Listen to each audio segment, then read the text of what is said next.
Pada episode kali ini kita akan membahas tentang perjalanan atau milenial nih biasanya sebutnya throwback ya Den ya. Iya, tentang perjalanan atau throwback PTPN selama tahun 2021 dan tentunya resolusi tahun 2022. Iya. Nah, 365 hari tentunya hari yang banyak panjang dan panjang yang telah kita lakukan selama ini. Dan ini sudah penghujung akhir tahun, betul Dan? Betul banget. Nah, oleh karena itu, pada kesempatan ini kita akan bertanya langsung kepada narasumber kita, yaitu Bapak Muhammad Abdul Ghani selaku Direktur Utama PTPN Group. Yes. Oke. Bapak Ghani, apa kabar? Kabar baik. Sehat ya Pak? Selalu sehat? Senyumnya selalu fresh ya Pak? Fresh dan semangat ya? Iya, always Bapak ini. Iya, nah gimana Dan? Kita tanya-tanya langsung aja ya? Langsung aja Jen. Pasti nih Bapak semangat, karena kita akan bahas tentang apa sih 2021 untuk Bapak dan resolusi Bapak tahun depan. Yes. Oke Dan, mari kita tanya langsung. Betul. Jadi kita udah siapin nih Pak, ada beberapa pertanyaan terkait dua hal yang tadi disampaikan oleh Jenny. Yes. Kita langsung masuk ke pertanyaan pertama. Nah, kita tadi jelasin bahwasanya udah gak terasa nih. Kita udah di akhir penghujung tahun 2021 dan mungkin beberapa hari lagi kita masuk ke 2 hari lagi. 2 hari lagi. Ya? Oh iya benar loh. Wow. Dan boleh nggak Bapak cerita sedikit gitu ya hal-hal besar yang udah kita jalani bareng-bareng nih Pak di PTPN Group sepanjang tahun 2021. Oke, terima kasih. Jadi landasan transformasi yang kita lakukan di tahun 2021 itu sesungguhnya persiapannya dimulai tahun 2020. Oke, berarti nggak bisa itu juga ya Pak? Jadi kita menyiapkannya dari 2020, diskusi internal dengan seluruh direksi, manajemen, kita kan mengundang para pakar, berdiskusi dengan para konsultan itu di 2020. Dan sebenarnya di 2020 itu beberapa aksi-aksi korporasi, beberapa tindakan strategik sudah dimulai. Di situ dimulai organisasi disederhanakan, interaksi antara holding dengan anak perusahaan juga sudah ditata ulang menjadikan holding sebagai holding operasional. Lalu di situ sudah mulai juga penjualan produk terutama gula dengan tetes sudah ditarik ke holding, sudah ada mulai tumbuh. Nah memang memasuki tahun 2021 itu kayak sepeda motor 2020 pemanasan. Pemanasan. Pemanasan 2020, 2021 mulai setel personeling yang ketiga gitu lah. Nah ini nanti 2022 ini personeling full nih.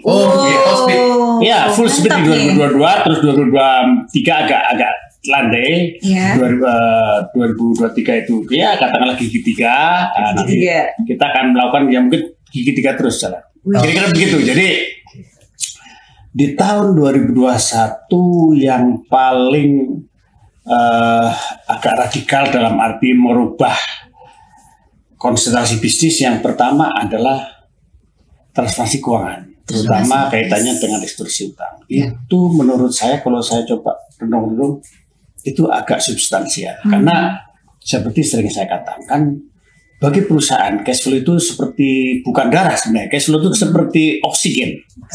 Ya kan, kalau darah masih bisa ada jedanya, mungkin ya katakanlah orang kehilangan darah mungkin setengah hari baru meninggal. Tapi kalau oksigen begitu gak ada oksigen ya mungkin bilangan menit sudah lewat. Nah, kondisi perusahaan di TKI juga sudah berat. Jadi saya ingat betul tanggal kalau salah 15 April lah kami tanda tangani MAA dengan perbankan. Ketika itu kalau kita tidak melakukan restrukturisasi utang, maka tahun 2021 sebenarnya status PTPN sudah bangkrut karena gagal bayar. Betul.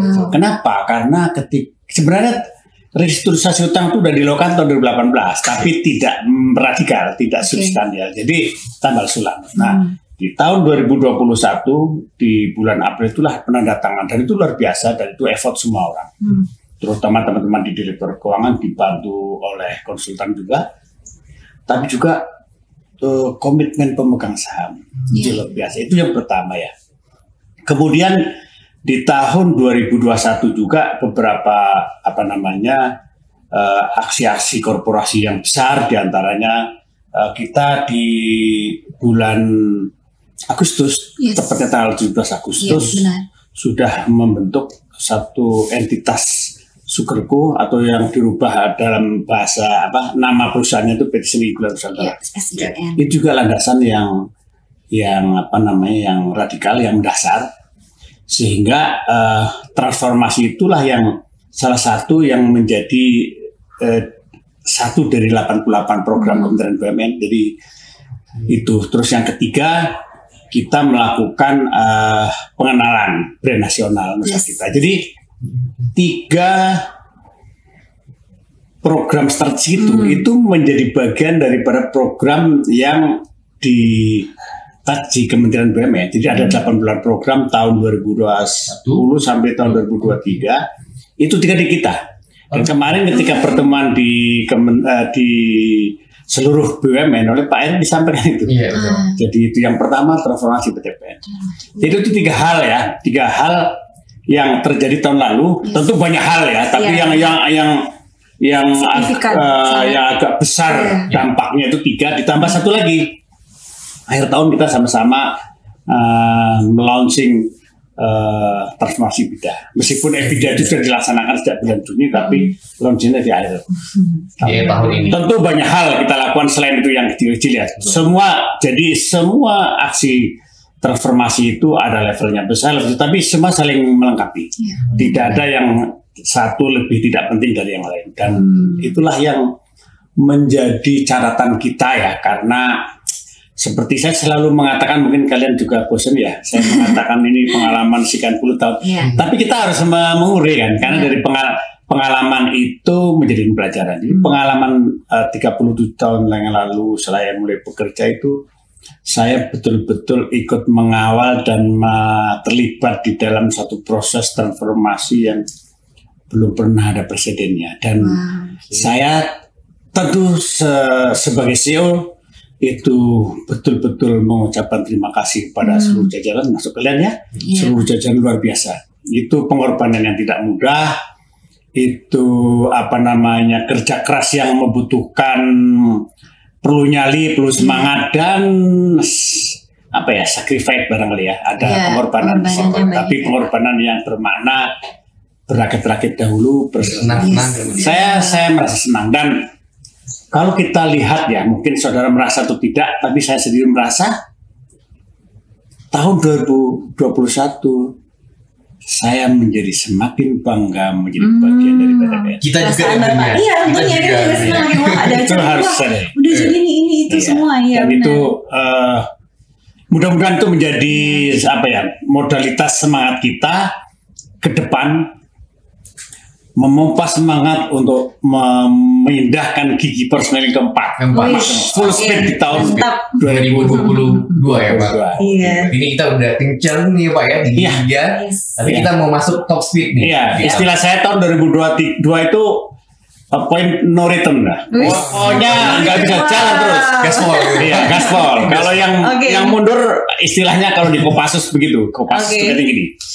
Kalau pasukan di tempat tempur itu kalau hanya maju aja nggak ada pilihan. Kalau mundur ya harus diselesaikan. Karena kita udah nggak mungkin mikirin yang ini kan, yang ganggu-ganggu itu. Jadi saya yakin seluruh jajaran PTPN insan-insan Planter paham betul, dan seperti sering saya katakan, kebanggaan atau kehormatan dalam profesi adalah tatkala kita bisa menjadi bagian dari legacy yang itu akan kita kenang menjadi satu momen yang indah ketika kita pada saat nanti sudah meninggalkan perusahaan ini. Saya paling tidak. Saya akan merasa bersyukur, saya akan merasa bangga, saya akan merasa senang ketika menyaksikan perusahaan ini nanti dikelola oleh generasi penerus yang lebih baik dari saya, tentu dengan kinerja lebih baik. Itu kebanggaan yang tidak tara. Dan sebaliknya, kita akan merasa sedih, kita akan merasa sebagai pecundang tatkala dan itu tidak akan terjadi lah. Insya Allah tidak akan terjadi. Saya yakin dan percaya perusahaan ini akan terus berkembang menjadi yang terbaik.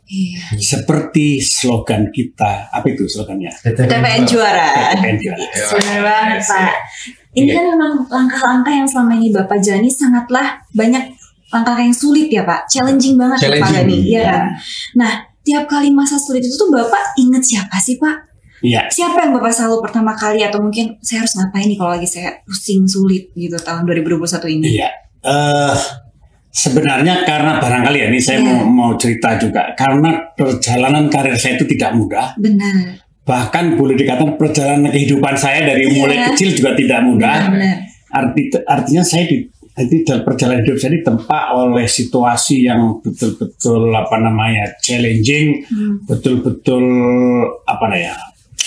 perjuangan yang keras gitu. Jadi itu membangun atau membentuk sikap mental yang tidak mudah semangat. Iya.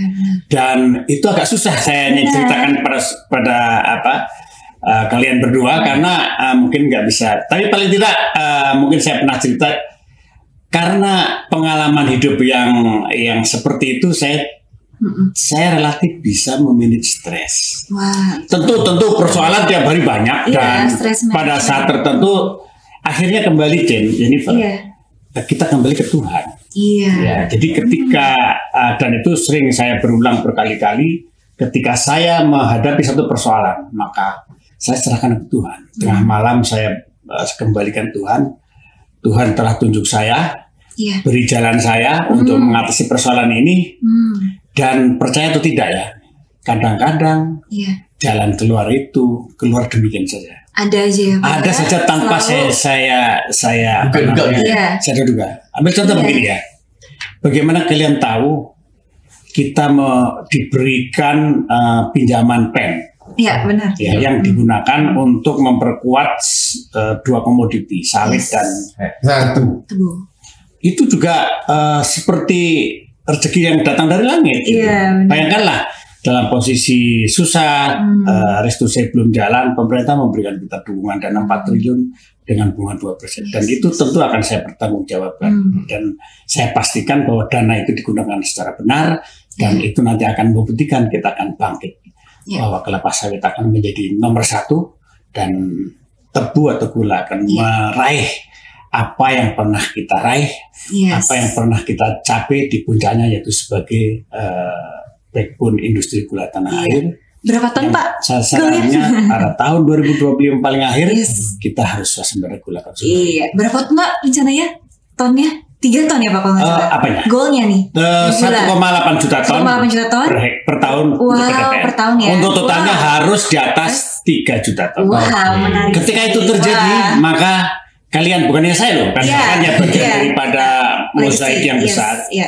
Kalau itu tercapai, kita sudah berhasil mematahkan satu prestasi yang belum pernah dipatahkan selama 90 tahun.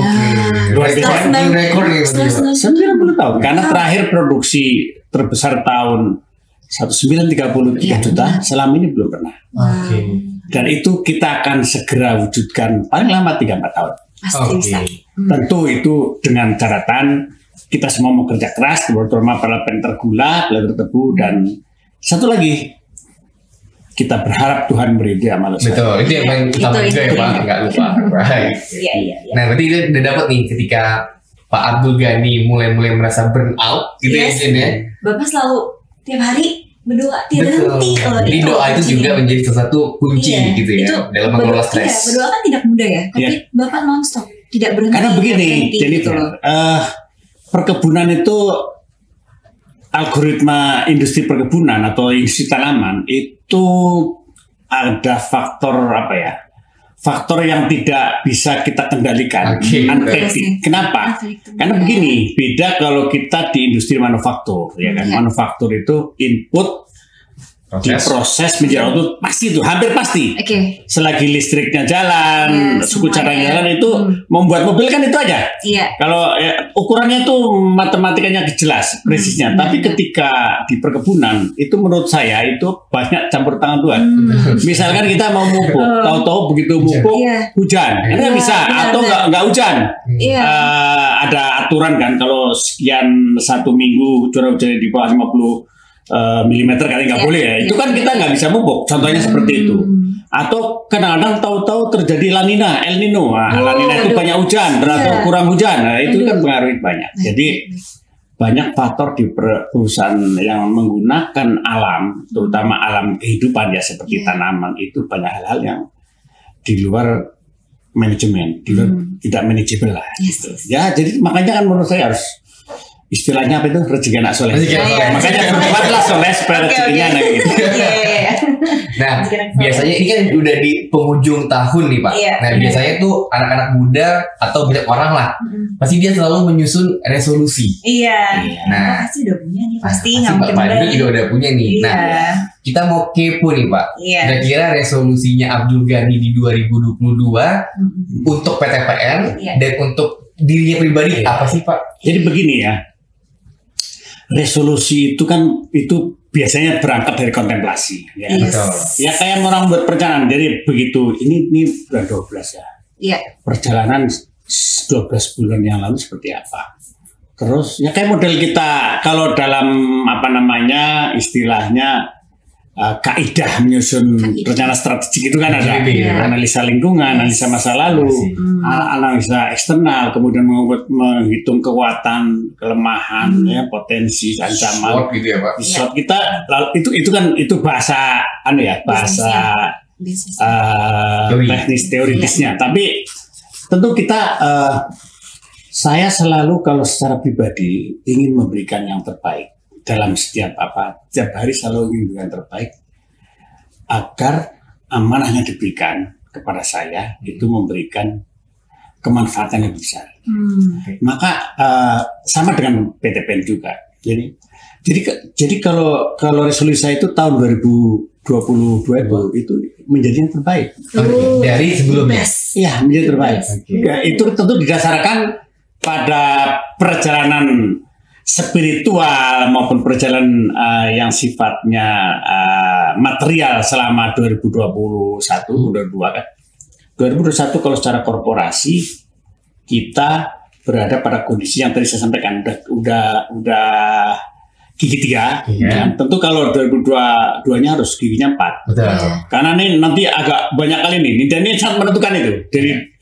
Jadi landasan pemanasan mulai tahun 2020, 2021 mulai jalan, 2022 kita harus cepat. Jadi menjadi yang terbaik. Baik, secara pribadi juga saya gitu. Karena perasaan saya sudah banyak yang kebaikan yang kita lakukan dalam waktu kita melakukan retrospeksi ya.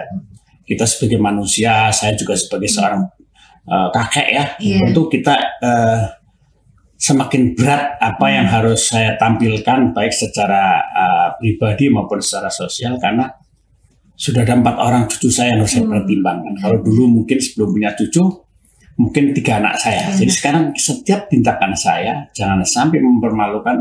Kalau dulu anak ini sekarang cucu ya Pak. Bertambah kan. Jadi itu menjadi berat dan itu menjadi di sisi lain juga menjadi penyemangat kita juga. Bahwa ada generasi di bawah saya harus saya pertanggungjawabkan, dia harus bangga kepada kakeknya, itu makanya itu harus terbaik. Nanti apalagi saya kan suka menulis buku dan sebagainya. Jadi saya akan tulis buku semua. Jadi supaya Jennifer tahu, nanti setelah saya selesai dari perusahaan ini saya akan menulis buku bagaimana dinamika pergerakan, dinamika transformasi yang kita lakukan. Mudah-mudahan semua buku itu penting.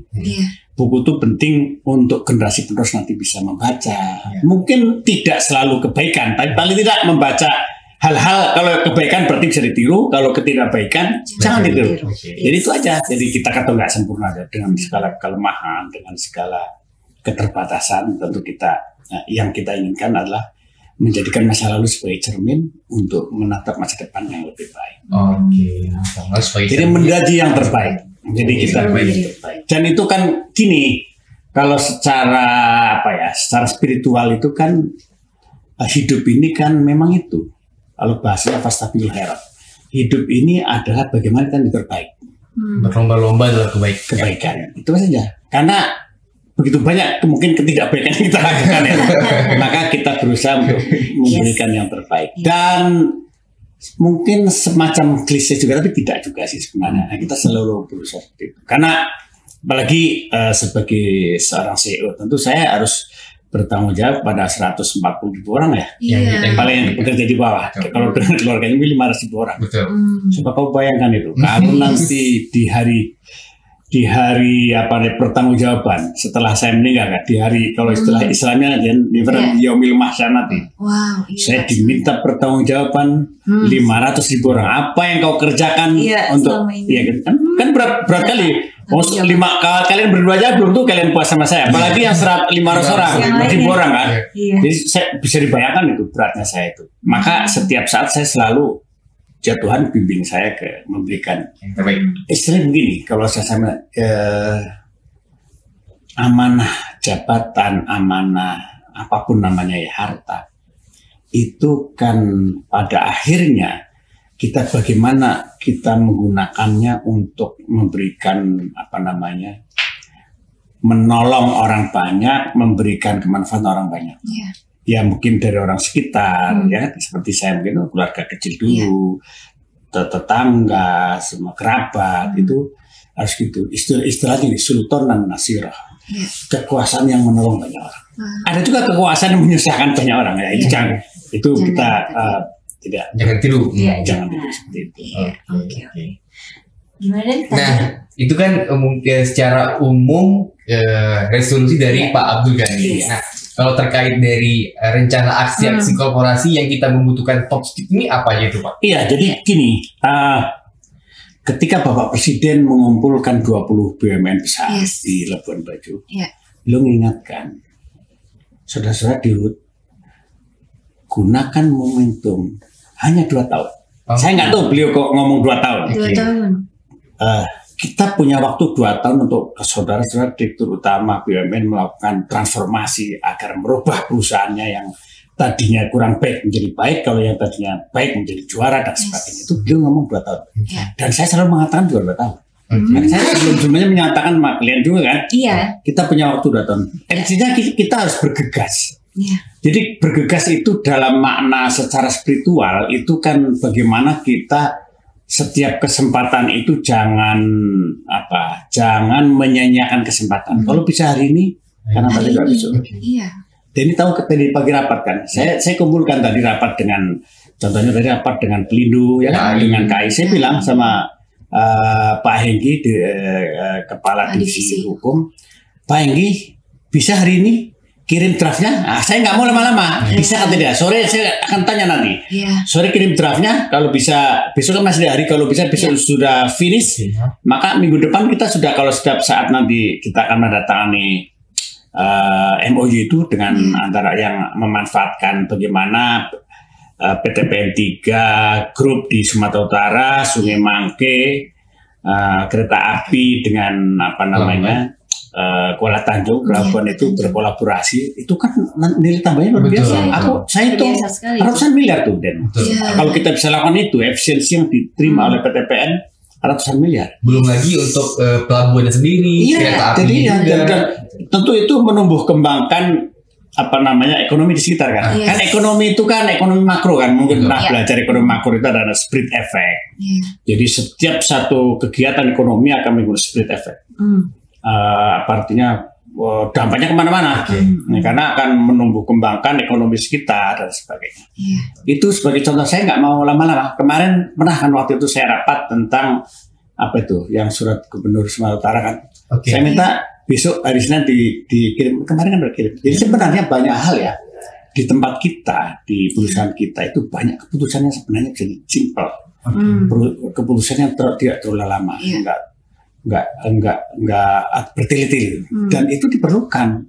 Itulah namanya yang memanfaatkan momentum. Ya, tentu kecepatan tidak sama dengan tidak sama ya. Bukan kalau cepat pasti nggak selamat, bukan gitu. Justru kita kalau cepat nggak selamat atau lambat tapi selamat itu mah biasa. Tapi bagaimana kita cepat bertindak tapi selamat. Itu baru. Apa istilahnya? Alon-alon apa? Asal lakon. Itu udah masalah lagi ya. Kita cepat tapi selamat. Oke.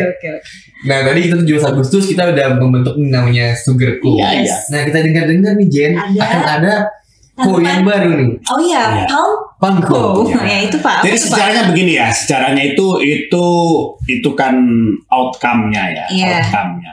Tapi why-nya, kenapa? What why-nya itu begini. Saudara tahu kan,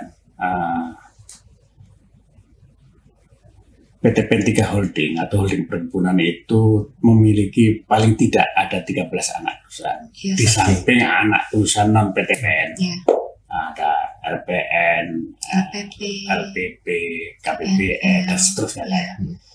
Itu kalau kita pelajari itu dari 13 anak perusahaan atau 14 dengan PTPN itu kan keragaman kinerjanya juga Beragam. luar biasa. Itu dari sisi keragaman kinerja, artinya untuk komoditi yang sama Iya. kinerjanya itu beda-beda. Oke. Barangkali senjang.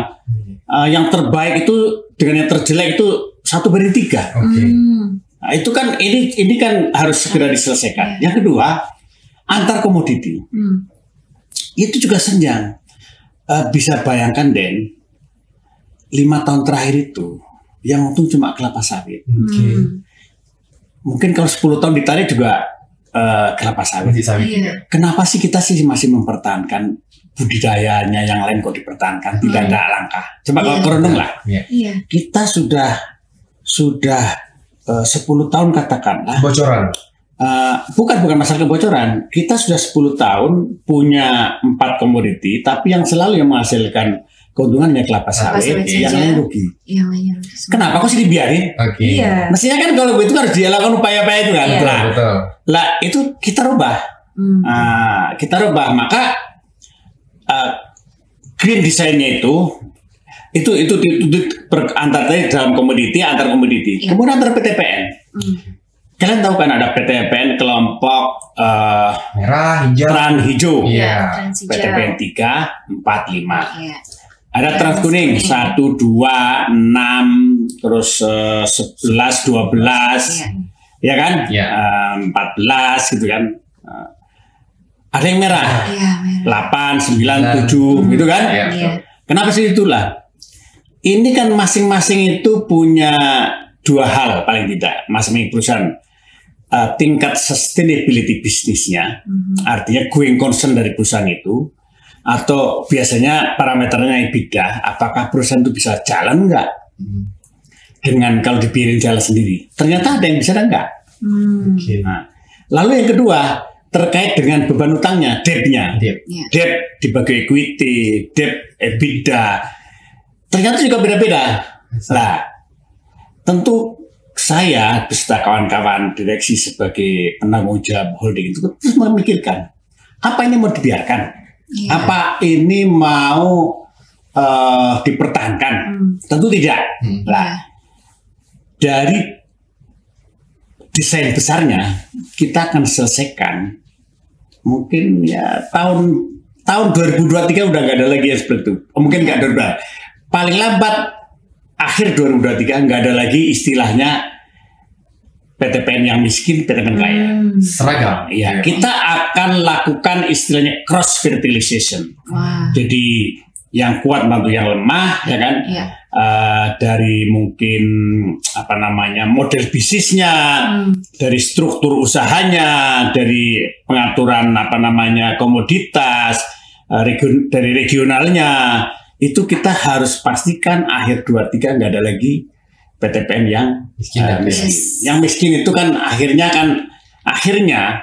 itu kita melihat sendiri masalah seperti kita cerita misalkan pembayaran SHT, ada PTPN tahun ini itu mungkin dari 13 PTPN itu ada 3 PTPN yang pembayaran SHT-nya di bawah tahun lalu, tapi secara keseluruhan di atas tahun lalu. Yang sehat-sehat itu, sehingga kita sebagai contoh kita membayar SHT tahun itu hampir 1,5 kali lipat tahun lalu. Oke. Karena perusahaannya udah sehat, yang sehat. Tapi Iya. kalau yang ini enggak. Iya. Sementara perusahaan ini berbeda entitasnya. Tentu ada aturan baik menyangkut undang-undang PT, undang-undang BUMN, anggaran dasar, ya kan? Iya. Aturan-aturan yang tidak mungkin begitu mudah kita memindahkan Uang ke kantong lain. kiri kantong kanan. Enggak Iya. sebanyak itu, enggak seperti itu karena masing-masing ada cangkang-cangkangnya sendiri. Betul. Nah, 17 Agustus 2021 kita telah membentuk yang namanya Sugarco. Ya kan? Denny tahu dan sering saya ajak buat tulisan. 6 tahun terakhir ruginya berapa deh? 5,7. Wow. 6 tahun terakhir itu gula rugi 5,6 triliun, ya kan? Iya. Kalau tarik yang lama mungkin makin banyak. Lagi. Gak usah Pak, sekarang aja Pak. Ya. Fokus sekarang Pak. Saya pastikan, Jennifer. Saya pastikan. Tentu saya nggak boleh sombong ya. Kalau pastikan itu berarti keyakinan saya. Tapi kalau bahasa agama, insya Allah gitu lah. Saya yakin tahun depan gula tidak rugi lagi. Amin. Pasti yakin Pak. Saya yakin bisa. Nah, berarti tahun depan gula sudah tidak rugi. Kan? Sawit kan selama ini udah untung terus. Nah, gula tidak rugi lah. Ini gula saat ini sedang proses due diligence. Mudah-mudahan kuartal 1 sudah kita dapatkan investor yang kita akan berkolaborasi, yang akan saling memperkuat ya dari sisi aspek teknologi, modal, jaringan dan sebagainya. Itulah yang akan membawa gula sustain ke depan. Nah, mulai tahun depan selesailah gula ini kan. Dan yang lainnya kan terus tahun depan itu kita akan membentuk namanya Palmco. Jadi kita ingin satukan, kayak tutup ini. Kita itu memiliki sekitar 550.000 hektar tanaman kelapa sawit dan 120-an ribu lah, 130 barang ribu karet. Lah itu nanti karet sama kelapa sawit mau kita jadikan satu. Dimana secara bertahap karetnya itu akan kita konversi kelapa sawit. Kenapa itu kita konversi? Itu penjelasannya udah jelas. Kalau sebenarnya udah terlambat itu. Ya, tapi selalu selalu kita punya palmo dari lebih bagus terlambat daripada nggak sama sekali. Sebenarnya 20 tahun yang lalu karet itu udah konversi. Bahkan Malaysia itu dulu negara nomor 1 karet, tapi 40 tahun yang 40 tahun yang lalu Malaysia sudah dikonversi karetnya menjadi kelapa sawit. Mereka di awal ya Pak ya. Kita selalu mestinya sudah lama kita lakukan. Dan ini ada salah satu gini juga Den. Ini bukan tabiat ya. Ya tabiat boleh, jebakan juga boleh. Jebakan salah satu karakter planter itu adalah melankolik, romantisme. Artinya begini, romantisme dalam pengertian gini. Seorang planter yang bekerja di teh, misalkan dia selalu sayang betul sama tehnya dan berpikir di dalam kotak teh. Padahal tanaman itu bisa teh, bisa yang lain. Sama juga dengan karet. Orang yang berkata, pokoknya saya cinta karet. Padahal mestinya kita boleh sih sayang seperti itu wajib karena supaya kita profesionalitas. Tapi begitu kita dihadapkan pada dunia yang lebih besar, apakah ini karet kita pertahankan atau kita ganti sawit atau kita ganti tebu atau ganti tanah, itu harus pilihan-pilihan yang basisnya itu scientific. Judgment scientific itu kan ada historical, ada proyeksi dan sebagainya. Lah, maka kita akan sebenarnya tadinya mau kita bentuk sekali yang seluruh dari PTPN kelapa sawit karet itu ada yang sawit lah, yang di dalam karet itu ada 10. PTPN 1, PTPN 2, PTPN 3, PTPN 4, PTPN 5, PTPN 6, PTPN 7, PTPN 8, PTPN 13 dan 14. Tadinya mau kita bentuk jadi satu sehingga luasnya hampir 700.000. Tapi itu akan kita buat 2 tahap. Tahap pertama mungkin kita akan siapkan mungkin PTPN 2, 3, 4, 5, 6 gitu ya, ditambah 13. Itulah yang luasnya mungkin 400-an lebih itu nanti kita akan bentuk satu entitas ya, yang itu akan kita go publikan tahun depan. IPO tahun depan. Nah itu IPO yang kita IPO initial public offering. Nah, tentu ini para milenial dan seluruh insan PTN perlu tahu dulu. Iya Pak, semua orang bertanya-tanya nih Pak. Kenapa sih harus IPO? Katanya kita udah untung. Kan selalu gitu. Pak, ngapain kita udah untung 3,5 triliun, EBITDA-nya 12 triliun, kok masih perlu IPO? Yes, benar sekali. Jadi para milenial perlu tahu juga struktur kepemilikan PTPN, di mana PTPN itu sebenarnya pemegang sahamnya adalah negara.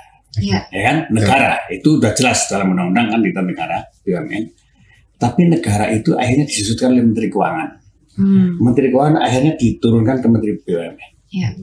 Jadi sebenarnya pemegang saham itu Pak Menteri, Pak Erick Thohir. Ya ini kan sangat, menurut saya itu sangat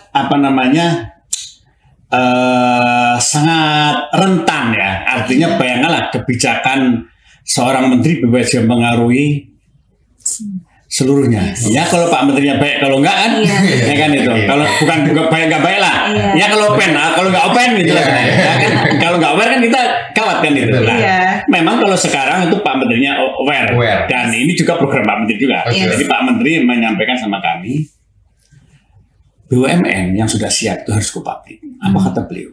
Nih saya mengutip kata beliau. Go public ini penting dalam rangka menjamin atau memastikan going concern dan sustainability perusahaan. Kenapa? Karena melalui IPO berarti ada pemegang saham di luar sana. Artinya tata kelola perusahaan atau transparansi atau akuntabilitas perusahaan akan semakin banyak orang yang menengok, banyak orang menjagain. Salah satunya OJK. Ya, kalau sekarang kan PTPN karena belum go public nggak ada turun tangan OJK. Nanti ada OJK. Yang kedua ada pemegang saham minoritas. Dan yang tidak kalah penting, saya akan usulkan nanti ada namanya MESOP, Manajemen Employee Stock Option Saham ya. Ya stock.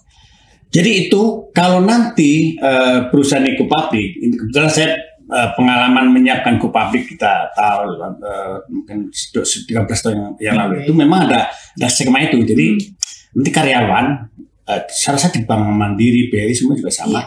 Jadi karyawan dan manajemen diberi kesempatan, tentu besar kecilnya jumlah saham sesuai dengan levelnya ya. Itu membeli saham dengan harga yang didiskon. Nah ini maknanya apa? Kalau sekarang kalau namanya PTPN saya hanya pengurus. Saya bukan pemegang saham. Kamu bayangkanlah kalau kamu bekerja di sini, kamu punya katakanlah 1000 lembar saham. Kamu kan, ini perusahaanku. Misalnya kamu lihat dirutnya agak aneh kan bisa Pak, hati-hati Pak, ini aku punya saham Pak. kayak kita ini, kalau sekarang kita warga negara terhadap pejabat negara kan, kita bayar pajak meskipun pajaknya seberapa, kita bayar pajak. Jadi nanti perusahaannya kan banyak yang ngawasi. Jadi itu dari sisi akuntabilitas perusahaan. Ketika perusahaan sudah go public, maka kalau ada siapapun dia, apakah itu pemegang saham, even itu penguasa mayoritas, apalagi pengurus, apalagi organ-organ perusahaan yang di bawah itu melakukan sesuatu yang tidak sesuai dengan etis maupun profesional kan bisa cepat dicegah. Itu dari situ. Tentu IPO ini ada juga maksud yang lain. Ya, jadi IPO ini juga kita juga menginginkan dari IPO ini kan kalau perusahaan baik, itu nilai perusahaan akan meningkat. Ya, nilai perusahaan itu diwakili oleh first earning ratio. Jadi rasio harga saham terhadap labanya. Jadi ketika perusahaan ini bagus kinerjanya, maka bisa nilai perusahaan itu bisa bukan nilai buku aja, tapi nilai pasarnya ada. Lalu dari IPO itu kan didapatkan dana, ya kan? Dana IPO kan, dana itu bisa kita gunakan untuk pengembangan perusahaan. Dan dana itu tidak ada bunganya, cuma kalau untung bayar dividen. Kasarnya dana itu dana murah. Bukan dana murah lagi, dana gratis. Fresh money ya Pak. Fresh money lah. Uangnya, kewajibannya ya kalau untung bayar dividen, kalau nggak untung ya nggak bayar. Tentu keharapan dari investor untungnya lebih baik.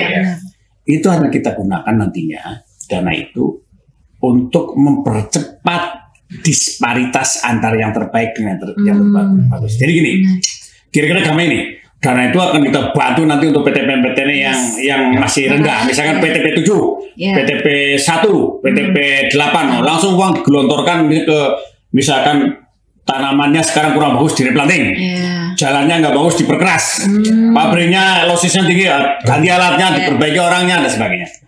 Itu untuk itu. Nah, tentu nanti itu digunakan untuk baik untuk tanaman maupun industri hilir. Kita ini kan sekarang dengan produksi tahun ini mungkin sekitar 2,7 juta. Kita kan baru punya 600.000 ton untuk industri hilir. Yes. Tentu kalau mau bagus kan kita harus semua CPO kita maunya diolah dulu baru dijual. Seperti Pak Presiden ceritakan kan, dia akan stop ekspor CPO tapi diolah dulu menjadi nilai tambah baru kita jual keluar. Ya kira-kira kita mestinya ke depan itu harus punya industri hilir. Kalau tahun depan target kita 3,1 juta, mesti nantinya harus semua produksi kita dedikasikan untuk industri hilir. Jadi ada multiplier effect, ada added value kan itu. Betul. Nah itulah yang makanya tahun depan itu. Kemudian tentu setelah nanti ada namanya Sugarco, PT Sinegri Gula Nusantara, ada Palmco yang berbeda. Maka nanti kita baru kelompok yang ketiga itu bagian dari selain komoditi, sawit, karet dan tebu itu nanti kita kumpulkan di satu entitas. Nanti disitulah kita akan nanti kira-kira holding mungkin yang Sugarco mungkin kita akan lepas manajemennya kan. Kalau sekarang kan manajemen di wilayah holding nih. Nanti kalau sudah Sugarco terbentuk kita mungkin tidak seperti sekarang operasional itu kita hanya investment holding. Strategi yang kita ambil. Nah, nanti Palmco juga gitu. Palmco itu nanti kita tidak campur tangan. Nanti holding fokus membersihkan, memperbaiki yang kecil-kecil ini. Kecil ini ada teh, kopi, kakao, terus mungkin PTP yang kecil-kecil kita apakan. Nah, itu kita fokus itu. Nah, sumber dananya tentu kalau yang sawit sama gulanya bagus, tiap tahun kita dapat dividen. Lah dividen itu memperbaiki yang itu, membayar kewajiban apa itu SHT, utang-utangnya, utang ke bank. Nah, di kelompok yang ketiga. Jadi nanti holding itu punya 3 subholding. Subholding gula, subholding Palmco, dan subholding yang lainnya. Nah, itu nanti dan kita dan itu insya Allah ya akhir tahun 23 udah selesai urusan. Jadi nggak ada seperti sekarang PTP yang sekarang nggak susah kayak PTP 9 gaji susah, PTP 8 nanti nggak ada lagi, semua jadi satu. Semua sejahtera ya Pak. Sejahtera itu ketika itu tahun 2023 udah selesai. Saya kalau masa kerja saya paling pada 2024 terakhir, saya akan tinggalkan ini untuk kalian. Tapi saya paling tidak memiliki legacy, menyerahkan tongkat estafet yang lebih baik kepada kalian. Dan tentu saya tidak hanya menyerahkan aja. Kita kan tahun depan ini, tahun 2022 itu mulai juga speed dan eksesif untuk membangun culture, memperbaiki kapabilitas SDM. Jadi nanti tahun 2020 ini hari beberapa hari lagi pada rapat tuh Pak. Itu merumuskan merumuskan kalender pelatihan, kalender membangun culture. Dan itu kita kalau tidak salah kalau nggak 2-3 kali lipat daripada budget kita siapkan. Jadi itu pertanggungjawaban kami yang akan menyerahkan estafet kepada generasi penerus. Kita yakin dengan kemauan generasi, tapi ini harus siapkan kan. Siapkan itu dalam 3 tahun ke depan kita akan berikan kesempatan yang lebih besar kepada generasi penerus. Dan kita gini, kita itu ke depan tidak istilahnya urut kacang enggak. Kita karena Pak Erick sendiri mengatakan 10% milenial harus jadi direktur itu. Ya kalian lihat tuh bersaing. Ya makanya kita tentu di HRD ada model-model, pola-pola kan ada nanti melihat ya kan sebagaimana sebaran normal di dalam populasi kan ada yang terbodoh, ada yang kan itu enggak ini dari cerdasan kan 5% terbodoh, 90% back silent terus 5% tercantik. Juga lah ada 5% pemalas, yang 90% yang biasa umum, yang ini yang terrajin. Itu kan itu gampang nanti. Jadi nanti dibagi-bagi. Jadi kalau organizing bagus, itu punya gambaran itu.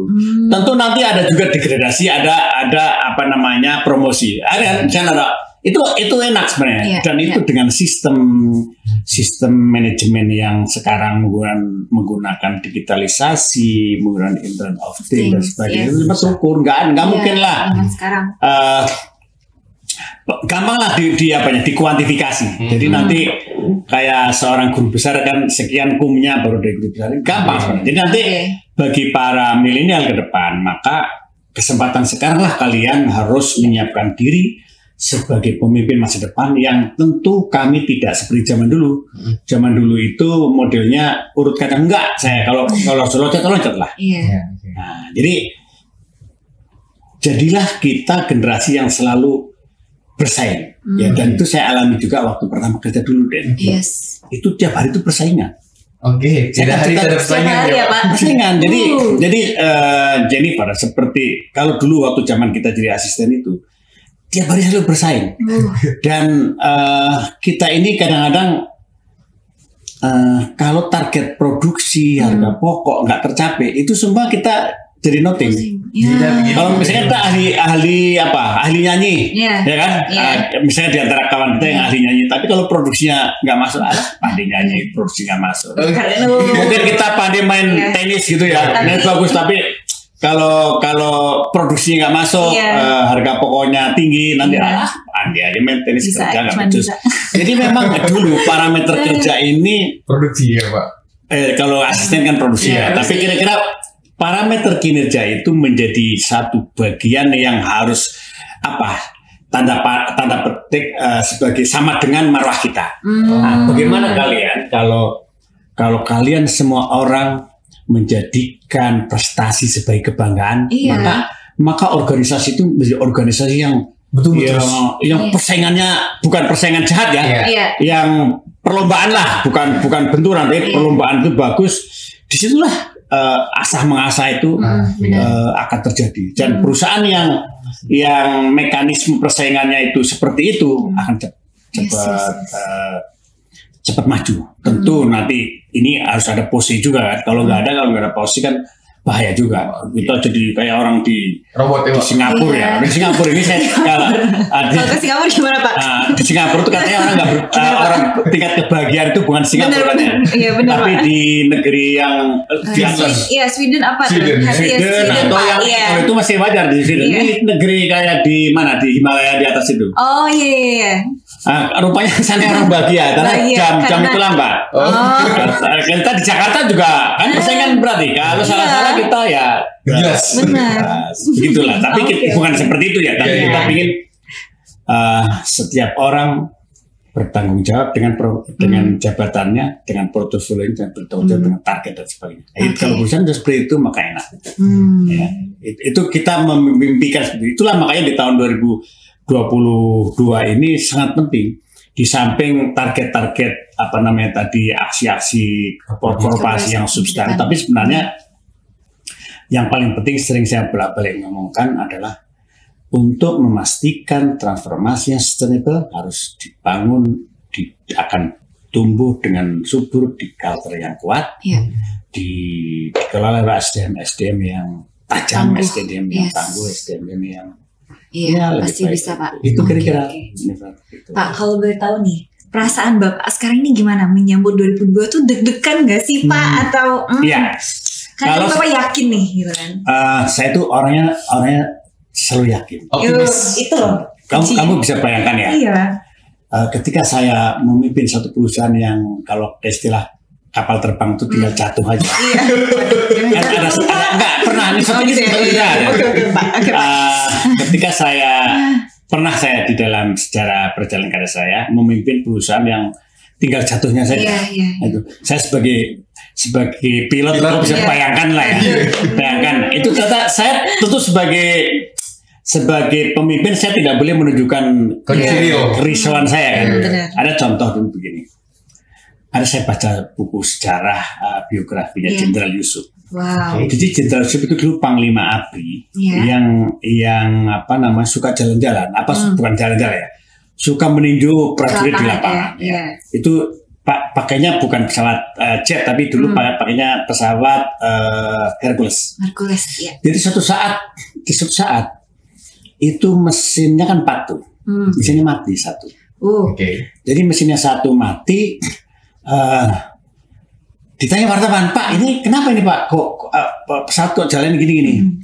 nggak apa-apa, paling kurang oli aja itu, nggak apa-apa, kurang oli aja. Udah kau tenang aja, nggak apa-apa, sampainya dulu. Padahal sebenarnya satu berbahaya, mesin satu mati, ya kan? Jadi singkat cerita turunlah ke bawah, landing, baru di briefing dipanggil. Oleh ini di buku biografinya beliau ya, saya baca, dipanggil wartawannya, diceritain oleh Jenderal Yusuf, kalian tahu itu tadi, kalau itu salah-salah tadi kita semua jatuh. Cuma aku sebagai panglima nggak mungkin lah aku mau kalian jatuh. Nah, saya selalu gitu. Panik. Dan saya itu dalam kehidupan saya dan Jennifer, saya tuh melihat sesuatu dari sisi positifnya dulu. Dari optimis baru pesimis. Tentu ada dasar-dasar yang objektif juga. Jadi kalau kalian tanya sama saya, bagaimana sikap saya menyongsong 2022 dibandingkan waktu saya tahun 2020 menyongsong 2021? Saya super optimis. Super optimis. Bukan yang optimis, super optimis. Karena gini, katakanlah kita seperti melakukan perjalanan jauh. Itu kan ada batas-batas. Ketika kita melewati satu titik, di mana titik itu memberi harapan, maka ke depan kan sudah yakin. Nah, kalau ibarat sebuah perjalanan, apa yang sudah kita kerjakan di tahun 2021 itu sebenarnya sudah melewati garis berbahaya, sudah melewati garis, kalau garis berbahaya itu apa? Artinya garis yang ketidakpastian itu sudah lewat kita, tinggal memaintain dan mempercepat. Kenapa mempercepat? Kita dibatasi oleh momentum yang dibilang Bapak Presiden 2 tahun itu. Jadi sebenarnya kita tinggal mempercepat aja, Den. Mempercepat, memasifkan, yang itu aja. Jadi saya tentu lebih positif, lebih optimis. Yakin ini akan jalan. Mudah-mudahan tentu gini. Banyak hal yang di luar kendali kita ya, karena bisa jadi tentu kita harus berdoa, waspada juga, tetap waspada. Karena kebaikan itu kebaikan itu lawannya ketidakbaikan kan. Ada malaikat, ada setan kan, ada iblis dan sebagainya kan.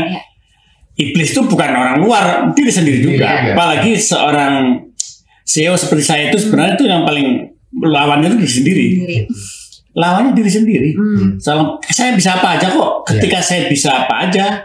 Saya tidak melakukan apa aja, disitulah lulus. Jadi seorang pemimpin itu musuhnya diri sendiri. Lah, ini kan makanya kalian juga seperti Denny sering ketemu saya, Jennifer. Kalau ada hal kurang saya nggak cocok, kalian ingatkan apa? Ada gini. Hati kan itu bagus kan mengingatkan pimpinan. Itu saja. Jadi saya ingin menjaga kalau momentum ini bisa saya pertahankan, artinya iklim kita ciptakan kan ini karena tahun 2021 makanya saya selalu bersyukur dan terima kasih kepada seluruh jajaran PTPN. Bayangkanlah kita melakukan transformasi kan sebagian juga mengurangi hak kalian, meskipun hak itu bukan sesuatu yang menurut saya memang harus dirasionalkan, seperti katakanlah biaya perjalanan dinas.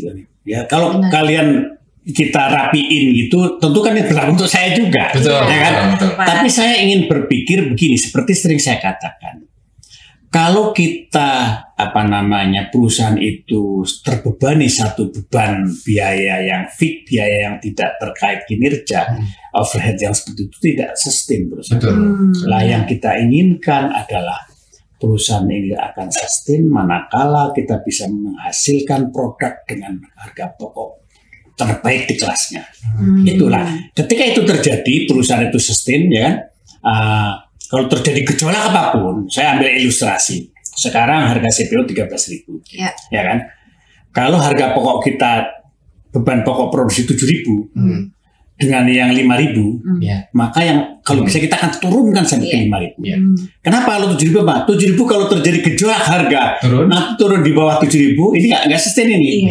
Tapi kalau kita kelompok katakanlah 5% terbaik, katakanlah harga pokok kita nanti 5.000, maka ketika terjadi seleksi alam, yang pertama mati mungkin kalau yang 12.000 mati, kalau harga 12, yang beban pokoknya 7.000 akan mulai goyang-goyang ketika harga jual CPO 7.000, maka dia nggak mulai mupuk, nggak mulai perlahan turun. Maka akan terjadilah mekanisme alam, seleksi alam. Dia mengalami penurunan, produktivitas menurun, maka keseimbangan supply-nya menurun. Ketika supply menurun, demand-nya tetap, maka kan akan terjadi keseimbangan demand supply, harga naik lagi. Nah, itu penting itu untuk pemain komoditi. Karena komoditi itu nggak ada diferensiasinya, nggak ada diferensiasi komoditi. Yang diferensiasi itu misalkan kita produk itu ada diferensiasi. Kalau ini hanya persaingan di cost-nya. Nah itu kita ingin menjadi terbaik. Lah kalau nanti sudah terbaik, yang terjadi kan untung. Maunya itu tiap tahun ada bonus. Jadi bonus itu tiap tahun maksimum kalau bisa entah 3 atau 3,5 tahun, 3,5 bulan tiap tahun itu baru bagus. Jadi jangan kalau istilahnya. Kalau pohon itu buahnya lah diambil lah, jangan batang rantingnya digergaji ya. Buahnya diambil, sebagian buah dipupuk, nanti hasil lagi berbuah lagi bagi buahnya. Kira-kira gitu falsafahnya. Kalau itu terjadi, maka perusahaan akan 100-200 tahun lagi bertahan. Itu makanya nanti ada mungkin mulai tahun depan semester 2 akan ditata ulang tentang job grading. Sekarang ini kan nggak fair. Orang rajin kalau nggak rajin, kalau jabatan sama, golongan sama, gajinya sama. Padahal dia males, ya kan? Dia produktivitasnya di bawah temannya. Kalau nanti nggak, nanti itu kita pingin kalau seorang asisten golongannya sama, masuk kerja sama, ya kan? Di kebun yang sama, yang satu bertetanggaan ini, yang satu rajin anaknya, kerjanya bagus, mungkin dia bisa cepat naik pangkat, gajinya lebih tinggi, sehingga ini perlu persaingan ini perlu karena kalau orang nggak bersaing itu nggak bagus. Kita akan ciptakan itu, tapi tetap ya satu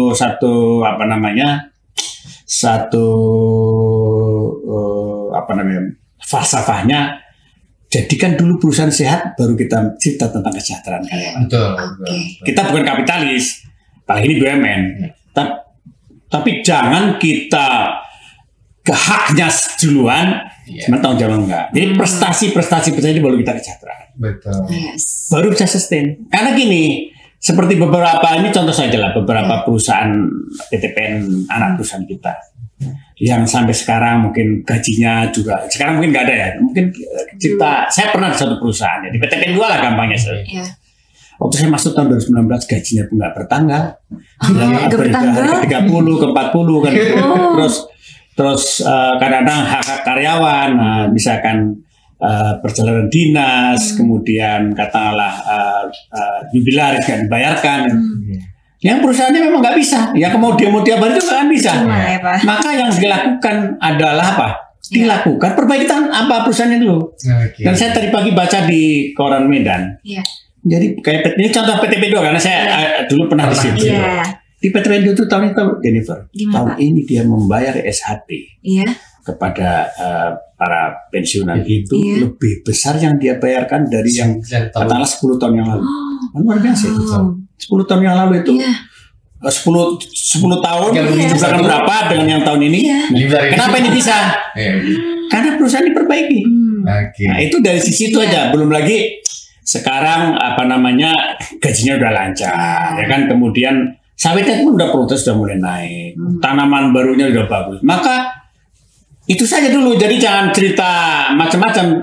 Kerjain dulu perusahaannya, baguskan dulu, baru kita cerita yang lain. Karena perusahaan ini bukan perusahaan meskipun milik negara, nggak ada urusan negara. Negara itu pemegang saham. Kalau perusahaannya bangkrut, ya nggak ada negara turun. Ya kan? Kayak ada beberapa perusahaan yang sudah kayak Pensandang, Merpati, Ikhlas, itu kan juga. Ya udah karena dalam undang-undang PT kalau perusahaan bangkrut memang hak karyawan dulu. Tetapi kalau nggak dapat yang mau dibagi mau dimanfaatkan. Ya kan? Betul.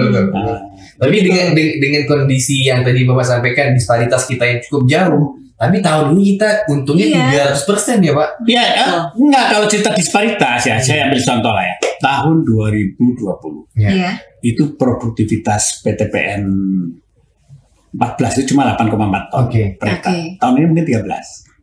Yang atasnya dulu PTP 3 Udah mulai ya, Pak? 25, mungkin sekarang 25,5. Jadi yang dulunya kayak gini sekarang G. Nah ini yang ini harus tarik terus ke atas. Sehingga nanti kayak gini, kalau bisa mepet nggak bisa lah, pakai tapi nggak terlalu jauh lah. Nanti pada tahun 2024 atau 2025 mungkin produktivitas TPS seluruh PTPN katakanlah ya mungkin 26, tapi nanti yang terendah itu mungkin 27. Yang tertinggi 27, yang terendah mungkin 20. Disparitasnya makin kecil gitu ya. Lah itu bisa dilakukan kalau kita tadi yang cerita mau IP apa semua gitu. Dan semua yang kita kerjakan sebenarnya tidak hebat-hebat amat. Mungkin kalian jangan berpikir kita ini hebat. Enggak. Yang saya lakukan itu memang yang seharusnya dilakukan oleh seorang SEO. Saya ulangi, ini bukan hebat-menghebat, nggak ada itu. Sama ya, kita makan nasi, kalian makan nasi ya kan. EQ-nya mungkin lebih pintar kalian kan. Kami telurnya 2 buat setengah gitu ya. Cuma gini, saya hanya menjalankan yang seharusnya saya kerjakan. Dan itu mungkin belum 100%.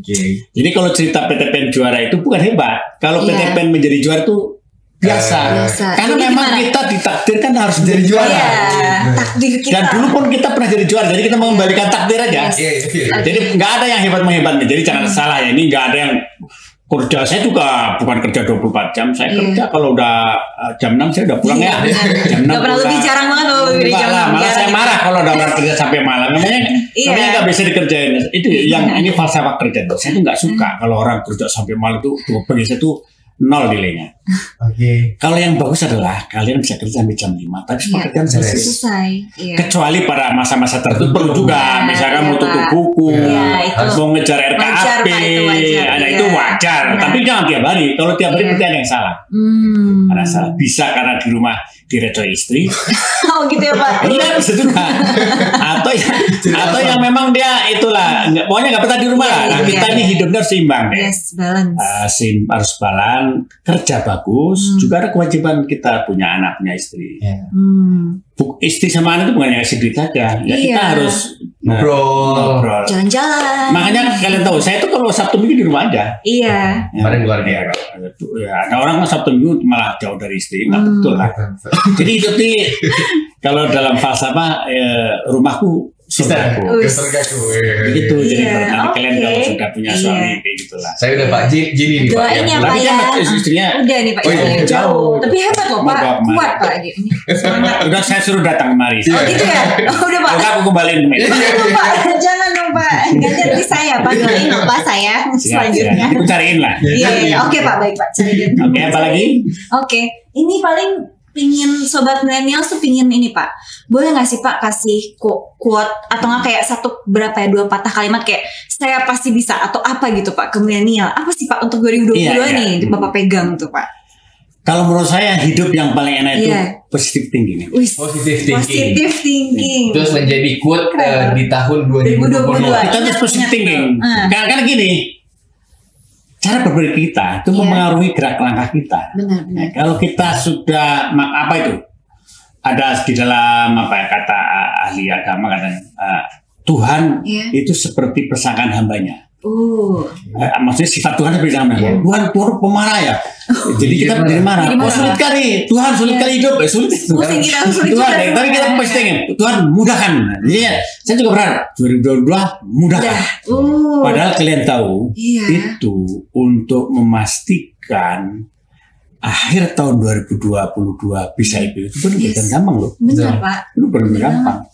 Tapi kita yakin dulu dan itu kita sudah buktikan ketika restrukturisasi utang bisa kok. Ketika kita bahkan beberapa program kita itu lebih cepat daripada yang ditargetkan. Itu diakui waktu Pak Menteri kemarin mengundang seluruh direktur PTPN termasuk ada 3 ya. 3 dapat program kita yang masuk di dalam lebih cepat eksekusi lebih cepat. Selesai di tahun 2021. Itu enggak. Ya itu tadi. Husnuzon, prasangka baik. Positive thinking. Itu aja. Jadi kalian positive thinking lah. Karena kalau lihat saya misalnya Jennifer lihat saya, aduh bapak ini udah jelek.